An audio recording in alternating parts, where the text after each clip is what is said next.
لیکن عمران خان کی high court کے اندر اپیل کے اوپر سماعت نہیں کروائی گئی، ان کی سزا کی معطلی کے لیے اپلیکیشن دی گئی جو کہ ہائی کورٹ سے درخواست خارج ہو گئی۔ اس کے بعد وہی درخواست سپریم کورٹ آف پاکستان میں جمع کروائی گئی کہ ان کی سزا معطل ہو جائے تاکہ وہ الیکشن لڑنے کے اہل ہو سکے، کیونکہ اس وقت نومینیشنز پیپر جمع کروا دیے گئے ہیں اور 30 تاریخ تک اس کے اوپر سکروٹنی ہے۔ یعنی اس کا مطلب یہ ہے کہ اگر 30 تاریخ تک، مطلب کہ 30 دسمبر تک عمران خان کو اہل نہ کیا گیا، یعنی ان کی سزا معطل نہ کی گئی، تو وہ الیکشن لڑنے کے لیے اہل نہیں رہیں گے۔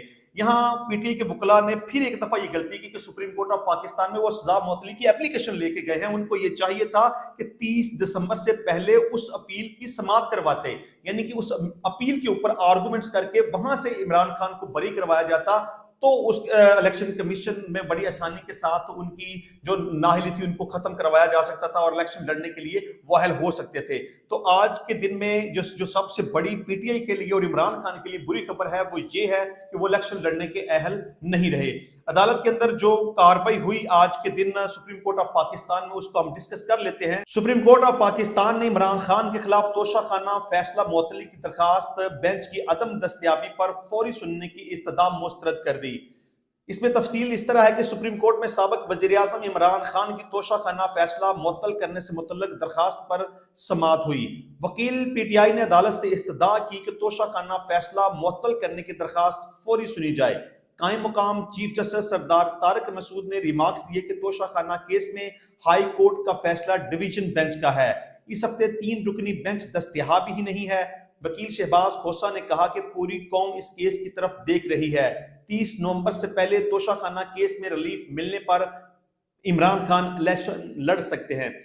یعنی کہ سیکیورٹی کے لیے ٹائم جو اسپیسیفائی کیا گیا وہ 30 دسمبر تک ہے، یعنی کہ اگر 30 دسمبر تک نااہلی ختم نہ ہوئی تو اس کا مطلب یہ ہے کہ عمران خان الیکشن لڑنے کے لیے اہل نہیں رہیں گے۔ لیکن 30 دسمبر تک ان کی اپیل کی سماعت بھی متوقع نہیں ہے، درخواست جو انہوں نے دی تھی وہ ہائی کورٹ سے بھی خارج ہو گئی اور سپریم کورٹ سے بھی خارج ہو گئی۔ بہرحال میں ونس اگین یہ کہتا ہوں کہ یہ قانون کے خلاف ہے کہ سسپینشن آف سینٹینس ہو جانے کے بعد ان کو اپیل کے اوپر سماعت کروانی چاہیے تھی، سزا کی معطلی کے لیے الگ سے اپلیکیشن دینے کی ضرورت نہیں تھی۔ جسٹس اطہر من اللہ نے ریمارکس دیے کہ سزا معطل ہونے پر پورا فیصلہ معطل ہو جائے، ایسی کوئی نظیر نہیں۔ آپ ایک ایسی چیز چاہتے ہیں جو پاکستان کی تاریخ میں کبھی نہیں ہوئی، جس پر وکیل پی ٹی آئی کا کہنا تھا کہ جاوید ہاشمی کے کیس میں ایسا ہو چکا ہے۔ جسٹس اطہر من اللہ نے وکیل کو مخاطب کرتے ہوئے کہا کہ آپ میرٹس پر نہ جائیں، کیس 3 رکنی بینچ ہی سن سکتا ہے۔ اسلام آباد میں 3 رکنی بینچ کے لیے ججز دستیاب نہیں، ہمارے پاس ابھی چھٹیوں میں تیسرا جج نہیں، ابھی ہائی کورٹ کا فیصلہ معطل بھی ہو جائے تو فائدہ نہیں۔ تو یہ تھی عمران خان صاحب کے کیس کی صورتحال جو سپریم کورٹ آف پاکستان میں اپلیکیشن دی گئی وہ خارج ہو گئی۔ اب عمران خان کو جس طرح سے الیکشن کمیشن آف پاکستان نے الیکشن لڑنے کے لیے نااہل قرار دیا تھا اس کا سٹیٹس بحال ہے، اس کا مطلب یہ ہے کہ عمران خان الیکشن نہیں لڑ سکتے۔ تو آج کے دن کی دوسری بڑی خبر یہ تھی کہ شاہ محمود قریشی کو سائفر کیس میں ضمانت مل چکی تھی، تقریباً آج سے 3-4 دن پہلے ان کے متعلقہ جات بھی عدالت کے اندر جمع کروا دیے گئے تھے، لیکن اس کے باوجود بھی ان کی رہائی نہ ہو سکی کیونکہ گزشتہ روز ڈی سی کے حکم کے مطابق ان کو 15 دنوں کے لیے نظر بند کرنے کا حکم جاری کر دیا گیا، لیکن بعد ازاں وہ نظر بندی کا حکم واپس لے لیا گیا اور جب اڈیالہ جیل سے ان کو رہا کیا گیا تو وہاں پر پولیس فورس پہنچ گئی اور جس طریقے سے پولیس نے ان کو پکڑا، ان کو دھکے دیے، ان کے ساتھ بدتمیزی کی، ان کو تشدد کا نشانہ بنایا، اس کی جتنی بھی مذمت کی جائے کم ہے۔ بہرحال شاہ محمود قریشی پاکستان کے سابقہ وزیر خارجہ ہیں، اگر ان کے خلاف اس طرح کا کوئی کیس تھا بھی تو وہ پہلے منظر عام پہ کیوں نہیں آیا، لیکن واٹ ایور، چلو جو کوئی بھی صورتحال تھی، جس طریقے سے پولیس نے وہاں پہ ریڈ کیا، پولیس نے عدالت کے حکم کے باوجود، ان کی رہائی کے باوجود، کیونکہ سپریم کورٹ آف پاکستان کے 3 رکنی بینچ نے یہ سائفر کیس میں ضمانت منظور کی تھی، جس طریقے سے ان کے ساتھ بدتمیزی کی، ان کو برا بھلا کہا، ان کو دھکے دیے گئے، ان کو کھینچ کر گھسیٹ کر گاڑی پولیس وین کے اندر ڈالا گیا اور ان کو نامعلوم مقام پر لے جائے، یہ پولیس کی طرف سے ایک مس کنڈکٹ تھا، یہ عدالت کے حکم کی عدم تعمیل تھی، کیونکہ عدالت اس کو رہا کر چکی ہوئی تھی، لیکن اس کے باوجود پولیس نے ان کو، شاہ محمود قریشی صاحب کو گرفتار کیا۔ پولیس کا یہ عمل جس کی جتنی بھی مذمت کی جائے کم ہے۔ یہ تمام تر کاروائی کس طرح سے رہی، شاہ محمود قریشی کو رہا ہونے کے بعد کس طرح سے پولیس نے پکڑا اور اس موقع پر شاہ محمود قریشی صاحب نے کیا کہا، اس کی تفصیل کو تھوڑا سا ڈسکس کر لیتے ہیں۔ یہ ہے جی پاکستان تحریک انصاف کے رہنما شاہ محمود قریشی کو راولپنڈی پولیس نے اڈیالہ جیل سے گرفتار کر لیا۔ نظر بندی حکم ختم ہونے پر جیل سے رہائی ہوئی تو شاہ محمود کو گرفتار کیا گیا۔